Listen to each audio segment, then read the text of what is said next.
Olá, pessoal! Retomando os nossos estudos do OAB Sem Mistério, chegamos hoje na nossa aula final, na nossa aula de dicas finais de direito material do trabalho. Quero comentar com vocês aquilo que tem mais chance de cair na prova. Não por coincidência, comentarei especificamente pontos da Lei 13.467 de 2017, a Lei da Reforma Trabalhista, que alterou significativamente diversos institutos da nossa CLT. Eu separei para vocês os institutos polêmicos que devem ser cobrados, mas que ainda não foram objetos de exames passados, porque a tendência é verdadeiramente dos exames cobrarem cada vez mais o raciocínio da Lei 13.467, que é a novidade do direito do trabalho. O examinador da ordem gosta de novidade e é o que tem para ser discutido no nosso direito do trabalho contemporâneo. Então eu vou explicar para vocês, eu vou dar algumas dicas para a própria leitura das questões, para ficarem atentos aí ao enunciado. E mais do que isso, vou comentar alguns dispositivos muito interessantes que foram alterados pela Lei 13.467. Vamos falar de férias, fracionamento de férias, vamos falar de equiparação salarial, que também foi alterado. Vamos falar de diversas questões como as horas em itinerário, que foram suprimidas, extinguidas pela Lei 13.467. As horas em itinerário não são mais tempo à disposição. Nós comentaremos sobre tudo isso aqui nas nossas dicas finais do OAB Sem Mistério e o direito material do trabalho. Bom, vou comentar com vocês as mudanças da Lei 13.467 de 2017, que é que podem cair na prova. Eu comento com vocês que os examinadores eles devem evitar as questões mais polêmicas, se atendo à literalidade da lei. Então eles vão lá na letra da CLT, na letra da lei da CLT, então, com redação dada pela Lei 13.467, para cobrar de vocês os novos institutos. E aí eu destaquei para vocês terem muita atenção com relação à data nas questões. Por quê, pessoal? O examinador ele vai cobrar, que é novidade da reforma, mas ele vai ter que situar a questão no tempo, para não correr o risco de que essa questão seja objeto de pedido de anulação, de reconsideração, e para evitar polêmicas naquelas questões. Então, todas as vezes que vocês observarem que no enunciado da questão se fala que a situação aconteceu depois de 11/11/2017, muito provavelmente o examinador está cobrando de vocês um raciocínio da reforma trabalhista, um instituto novo. E aí o primeiro instituto que eu quero comentar com vocês são as famosas polêmicas e agora que não mais existem no nosso ordenamento jurídico trabalhista, horas in itinere. O que quer dizer horas in itinere, pessoal? Horas in itinere está ligada às horas em trânsito, em itinerário feito pelo trabalhador.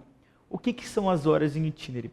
Se considerava tempo à disposição e por isso parte da jornada do trabalhador, o tempo de deslocamento do trajeto entre a casa e o local de trabalho, quando o local de trabalho é de difícil acesso, sem fornecimento de transporte público regular e quando o transporte é fornecido pelo empregador. A gente podia pensar, por exemplo, nos trabalhadores de minas, de subsolo, geralmente são locais mais extremos, que o transporte público regular não acessa, e aí a empresa fornece o transporte particular para aqueles trabalhadores.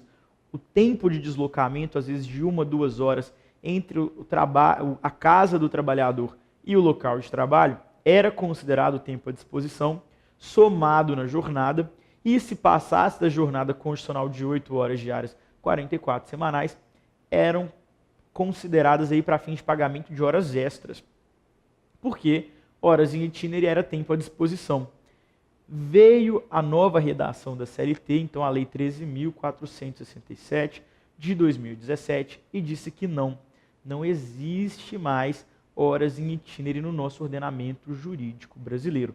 Então, se a questão se situou no tempo depois de 11/11/2017, se o contrato de trabalho iniciou-se depois de 11/11/2017 e estiver falando sobre trajeto, deslocamento, casa-trabalho, em local ermo, de difícil acesso, sem abastecimento regular de transporte público e com transporte fornecido pela empresa, vocês vão pensar o seguinte, olha, poderia ser uma hipótese de horas em itinerário, mas elas não mais persistem no nosso ordenamento jurídico pós-reforma trabalhista. E aí vocês vão conseguir responder essa questão de maneira satisfatória. Vamos ver como é que ficou o regramento da nova CLT sobre as horas em itinerário. Lá no artigo 58, parágrafo 2º, a gente tem o seguinte: o tempo despendido pelo empregado desde a sua residência até a efetiva ocupação do posto de trabalho e para o seu retorno, caminhando ou por qualquer meio de transporte, inclusive o fornecido pelo empregador, não será computado na jornada de trabalho por não ser tempo à disposição do empregador. Na prática, deixa eu voltar aqui. Na prática, isso significa que as horas em itinerário não existem mais pela nova redação da CLT. Acabou horas em itinerário, pessoal. Então, muito cuidado, fica a dica aí. Situem a questão no tempo. Se o contrato de trabalho começou depois de 11/11/2017, não há que se falar no pagamento de horas em itinerário, tá certo? Muito cuidado com isso, pessoal. Fica a dica para vocês. Agora, se a questão for um pouco mais complexa, eu duvido que o examinador cobre um raciocínio tão complexo a esse ponto, mas tudo é possível. Eu preciso antecipar vocês disso. Pode ser que o examinador coloque que o contrato de trabalho começou antes da Lei 13.467 entrar em vigor. Então, que o contrato de trabalho iniciou-se antes de 11/11/2017 e que essa pessoa recebia horas em itinerário e que o examinador, então, cobre o raciocínio de vocês para entender se as horas em itinerário vão continuar ou se não vão continuar. Qual que deve ser o raciocínio? Uma vez que aquele direito se incorporou ao contrato de trabalho daquele trabalhador, aí é um direito adquirido. A lei não pode retirar deste trabalhador este direito adquirido. O raciocínio tem que ser esse, mas isso é polêmico, isso ainda está dando pano para a manga nas discussões dos nossos tribunais, então dificilmente o nosso examinador da ordem vai cobrar isso de vocês. Mas eu preciso que vocês tenham o raciocínio completo sobre a matéria, então é por isso que preciso antecipar vocês de possíveis surpresas aí na hora da prova no tocante à Lei 13.467. Um outro ponto que quero destacar com vocês é sobre a alteração nas férias, pessoal. O direito às férias, ele está lá esposado no artigo 134 da nossa CLT, que diz para nós o seguinte: as férias serão concedidas por ato do empregador. Então, primeiro ponto, quem decide o período das férias é o empregador, em um só período, nos 12 meses subsequentes à data em que o empregado tiver adquirido o direito. O que isso quer dizer, pessoal? Para as férias eu tenho um período concessivo e um período aquisitivo. Como funciona o aquisitivo e o concessivo? Vou explicar para vocês aqui no nosso quadro. O que o 134 da CLT está dizendo para nós, pessoal? Que a cada 12 meses de trabalho, então 12 meses de trabalho, geram, e aqui o período aquisitivo, geram o direito, então, às férias, o direito aí então a os dias de férias. Então eu adquiri dias de férias. Só que a empresa, ela tem um prazo para conceder essas férias que você adquiriu nesses 12 meses.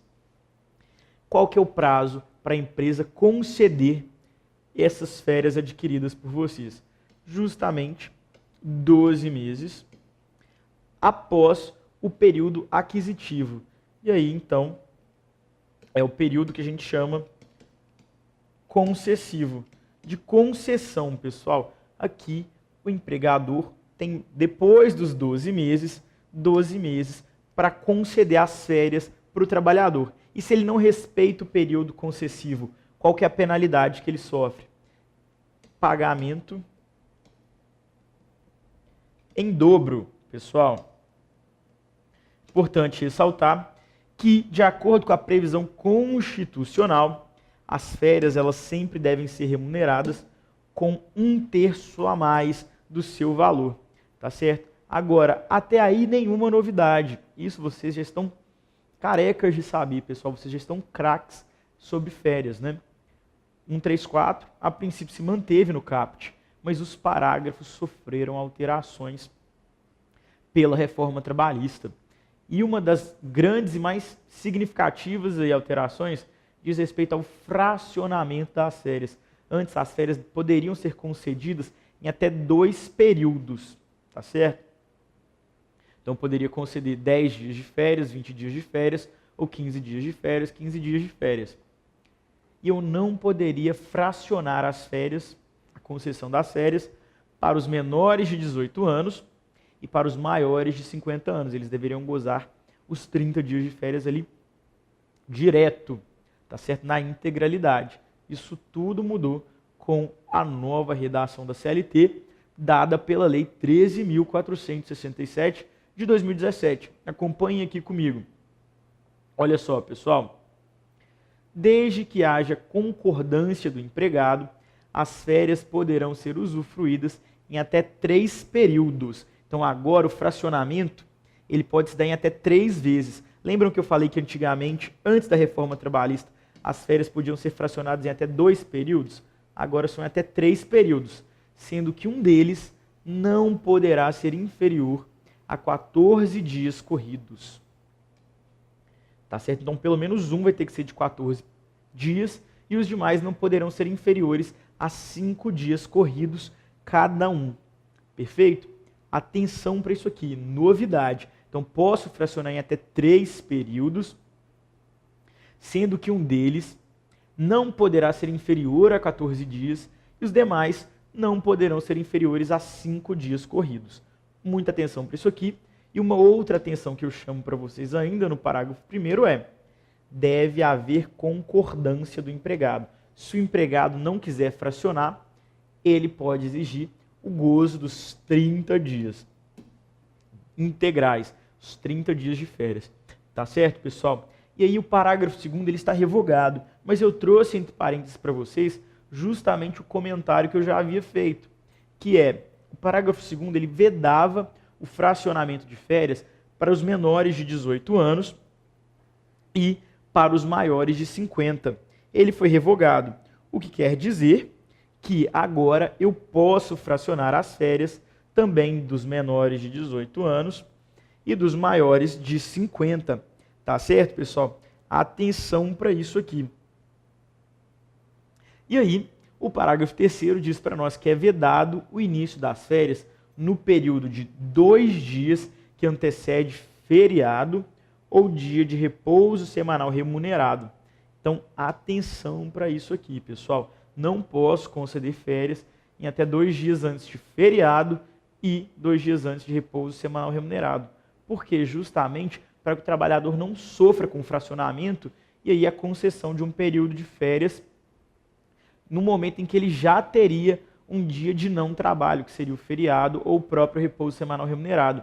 Então não seria justo que com o feriado na sexta-feira eu concedesse as férias do meu trabalhador na quinta, porque ele começaria as férias na quinta, mas imaginemos que ele tivesse 5 dias só de férias.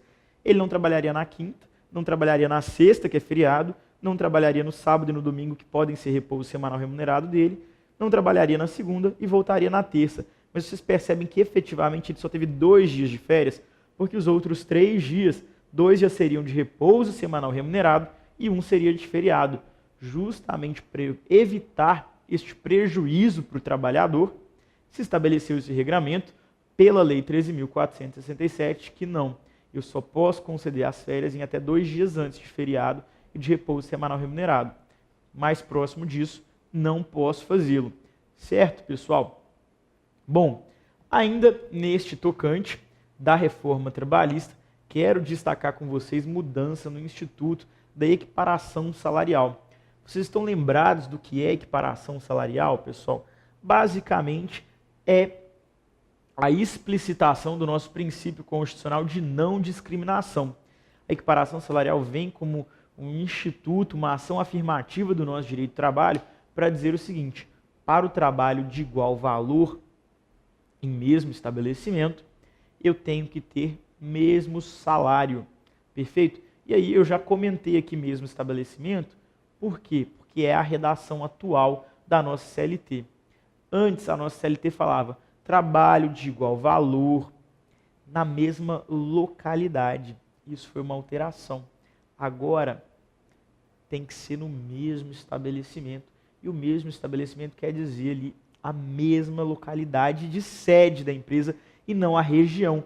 Porque antes se falava de localidade querendo se dizer a região metropolitana. Agora não. Agora se fala em estabelecimento. Então, se eu tenho um banco em um determinado bairro e um banco 2 bairros depois, eles não são o mesmo estabelecimento. Daí eu não consigo equiparação salarial entre o trabalhador deste banco e deste outro banco, ainda que seja a mesma rede, o mesmo grupo econômico, porque não se trata do mesmo estabelecimento. Não tem-se o mesmo CNPJ. Isto é uma alteração significativa da reforma trabalhista. Nós vamos acompanhar juntos aqui no nosso material. Olha lá, o 461 diz para nós, sendo idêntica a função a todo trabalho de igual valor, prestado ao mesmo empregador, no mesmo estabelecimento empresarial. Aí aqui, antes, se falava em localidade. Então, esta é uma alteração significativa. Corresponderá igual salário, sem distinção de sexo, etnia, nacionalidade ou idade.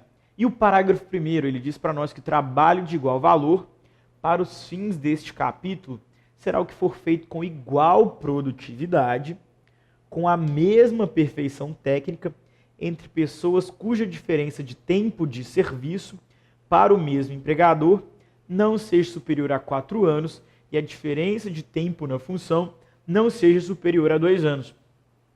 Por que eu destaquei tempo de serviço para o mesmo empregador não seja superior a 4 anos e diferença de tempo na função não seja superior a 2 anos? Destaquei esses dois institutos porque, pessoal, antes o regramento era o seguinte: não poderia haver diferença de tempo na função superior a 2 anos. Foi acrescentado o tempo de serviço para o mesmo empregador que não seja superior a 4 anos. Isso quer dizer o seguinte: eu posso ter um trabalhador que está naquela mesma função do outro há 1 ano, que daria equiparação salarial. Só que aquele trabalhador ele já trabalha naquela empresa há 5 anos. Então, ele tem 4 anos a mais de casa do que esse trabalhador que estava pleiteando a equiparação salarial. Aí ele não serve mais para paradigma, não serve mais como paradigma válido para equiparação salarial. E isso é novidade da reforma. Pode ser que isso seja cobrado no exame de vocês. Muita atenção. Acompanhe o dispositivo. E aí o parágrafo 2º diz que os dispositivos deste artigo não prevalecerão quando o empregador tiver pessoal organizado em quadro de carreira ou adotar por meio de norma interna da empresa ou de negociação coletiva plano de cargos e salários, dispensada qualquer forma de homologação ou registro em órgão público. Isso aqui é interessante porque antes muitas empresas se defendiam dizendo que por não estar homologado, que o quadro de carreira, o quadro de plano de cargos e salários não seria válido para fins aí de afastamento. Agora, então, é dispensada a homologação. Se tem o plano de cargos e salários, ele deve ser observado e aí pode afastar a equiparação salarial. É uma tese patronal que emplacou na nossa CLT, porque antes falava, esse plano de cargos e salários não está homologado, por isso, então, ele deve ser desconsiderado e deve ser deferida a equiparação. E aí agora a CLT incorporou essa tese patronal, dizer que independente de homologação no MTE, o plano de cargos e salários, se ele existe, ele serve para fins de afastamento da equiparação salarial. Ok? E aí, pessoal, tem uma outra peculiaridade que eu quero destacar com vocês no tocante à equiparação salarial, que é o seguinte.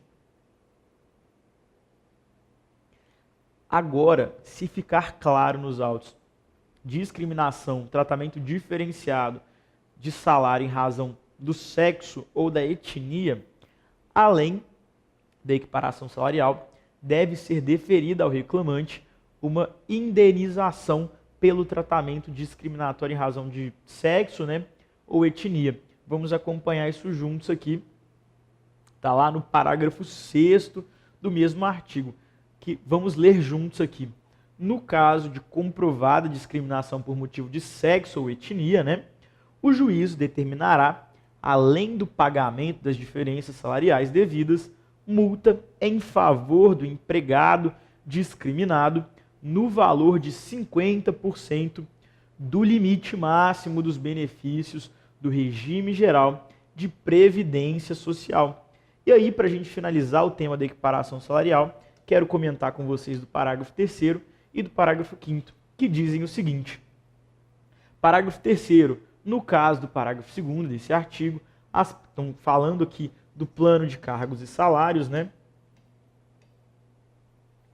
As promoções poderão ser feitas por merecimento, por antiguidade ou por apenas um destes critérios dentro de cada categoria profissional.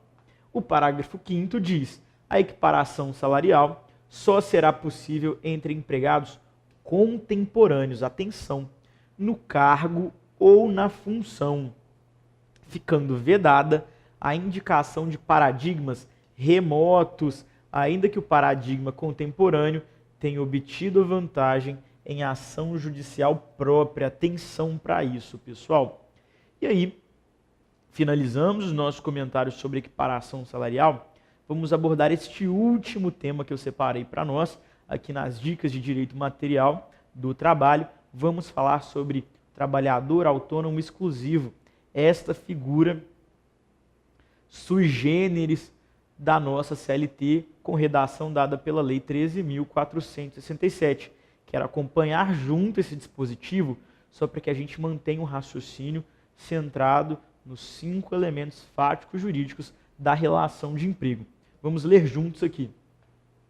Artigo 442b. A contratação do autônomo, cumpridas por este todas as formalidades legais, com ou sem exclusividade, de forma contínua ou não, afasta a qualidade de empregado prevista no artigo 3º desta consolidação. E aí, pessoal, o primeiro questionamento que a gente tem que fazer no tocante a esse tema é: autônomo e exclusivo são figuras que se repelem, né? Se eu sou autônomo, como eu posso ser exclusivo de alguém? Apesar disso, isso está na legislação. Isso está na legislação, isso pode cair na prova de vocês, e se cair, se atenham à literalidade. Então, se eu tenho um autônomo, cumpridos os requisitos da legislação no tocante à autonomia no trabalho, ainda que ele seja exclusivo da empresa, eu não posso deferir a ele a relação de emprego. Agora, o que eu chamo a atenção para vocês, a exclusividade é requisito da relação de emprego? A exclusividade está dentro dos 5 elementos fáticos jurídicos? Não. Exclusividade não é elemento fático jurídico da relação de emprego. Quais são os elementos fáticos jurídicos da relação de emprego? A esta altura já estamos craques, prontos para reconhecer e diferenciar quem é empregado e quem é trabalhador lato sensu, né? Quem não está protegido pelos direitos da CLT e pelos direitos constitucionais do artigo 7º lá da nossa Carta Magna. Então, quais são os 5 elementos fáticos jurídicos, pessoal? Pessoa física, pessoalidade, habitualidade, onerosidade e subordinação. Agora eu pergunto para vocês, se eu tenho lá um suposto autônomo na empresa, que ainda por cima é exclusivo, e ele tem os 5 elementos fáticos jurídicos, ele está subordinado, ele tem habitualidade, ele é pessoa física, ele tem pessoalidade, ele recebe salário, ele tem onerosidade. Se eu tenho 5 elementos fáticos jurídicos, ainda assim eu vou poder negar para ele a relação de emprego? Não. Não é isso que esse dispositivo está querendo dizer. Ele está querendo dizer, quando ele diz para nós, cumpridos os requisitos da legislação de autônomo, ele está querendo dizer para nós o seguinte, olha só, cumpridas as formalidades legais, para que não seja deferida a relação de emprego, quer dizer que não podem estar presentes os 5 elementos ou as 5 características da relação de emprego. E aí eu fiz essa pergunta para vocês. Isso quer dizer que presentes os requisitos da relação de emprego, ainda assim este trabalhador será considerado autônomo? Não, a resposta é não, pessoal. Se eu tenho lá os 5 elementos fáticos jurídicos, eu vou reconhecer a relação de emprego, ainda que tenha ou não tenha exclusividade. Então esse artigo 442b, na verdade o fato dele estar lá na nossa CLT diz muito pouco para nós, porque a verdade é que os elementos são chamados de fáticos jurídicos, porque primeiro eu os identifico no mundo dos fatos, na realidade concreta, e depois eu transponho esses elementos para o jurídico para fins de determinação do reconhecimento da relação de emprego e o deferimento das verbas trabalhistas oriundas do reconhecimento da relação de emprego. Então, se no mundo dos fatos, na realidade, aquele autônomo ele é subordinado, tem habitualidade, é pessoa física, tem pessoalidade e tem onerosidade, ele é empregado, independente dele ter ou não ter exclusividade. Esse artigo vem mais no sentido de nos esclarecer o seguinte: se o autônomo não é subordinado ou não tem algum dos elementos fáticos jurídicos, mas ele está exclusivo na relação de emprego, aliás, ele está exclusivo na prestação de serviço, para a empresa, isso quer dizer que ele continua sendo autônomo. Para reconhecer a relação de emprego, tem lá os 5 elementos. E como eu destaquei aqui para vocês em vermelho, exclusividade não é requisito da relação de emprego. Atenção para isso aqui, pessoal. Exclusividade não é requisito da relação de emprego. Então não se deixem enganar. Saibam interpretar este dispositivo que pode cair na prova de vocês. Se lá estiver falando que tem um autônomo que cumpre todas as exigências legais da legislação de autônomo, que não é subordinado, mas é exclusivo, e se perguntar se ele é empregado, ele não é empregado, pessoal. Porque para ser empregado, pouco importa a exclusividade. O que importa são os 5 elementos fáticos jurídicos que eu vou escrever para vocês para que a gente não esqueça. Não podemos nunca aqui no nosso direito material do trabalho esquecer os 5 elementos da relação de emprego, os nossos 5 elementos fáticos jurídicos. Quais são eles, os elementos fáticos jurídicos? Pessoa física,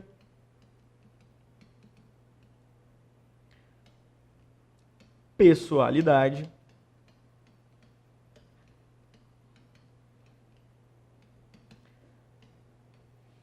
habitualidade,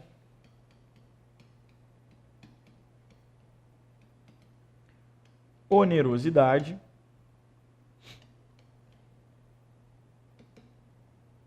e por último, subordinação. Tá vendo? Exclusividade não é elemento da relação de emprego. Então, exclusividade não serve para fins de identificação da relação de emprego. Agora, se eu tenho preenchido todos esses 5 requisitos aqui, aí esse autônomo, na verdade, ele tem que ter reconhecido o seu direito à relação de emprego. Não pode restar dúvidas para vocês, pessoal. É assim que a gente interpreta a legislação do trabalho. Ainda continua vigente no nosso ordenamento jurídico trabalhista o princípio da primazia da realidade sobre a forma. Então, muita atenção na hora de ler os enunciados e muito cuidado quando for interpretar os dispositivos da Lei 13.467 de 2017. Ok? Chegamos então ao final das nossas aulas. Eu quero deixar com vocês o meu canal. Se surgirem dúvidas de direito material do trabalho, vocês podem mandar lá. O Instagram é @marcosoliveiraprof. Também tem promoções. Aqui no Instituto a gente sempre dá desconto para vocês e a gente fornece dicas e lá vocês acompanham as atualidades do direito. Vocês podem seguir no canal, mandar direct, esclarecer dúvidas. A gente está à disposição. E aí eu quero desejar muito boa sorte para vocês, que vocês façam muito boa prova, consigam ter paciência para interpretar as questões, fiquem atentos, sejam cautelosos e aqui no nosso Direito Material do Trabalho vocês já estão preparados, programados para gabaritar o exame de ordem e inscrever o nome de vocês na lista dos aprovados. Muito boa sorte, até lá, pessoal. Forte abraço.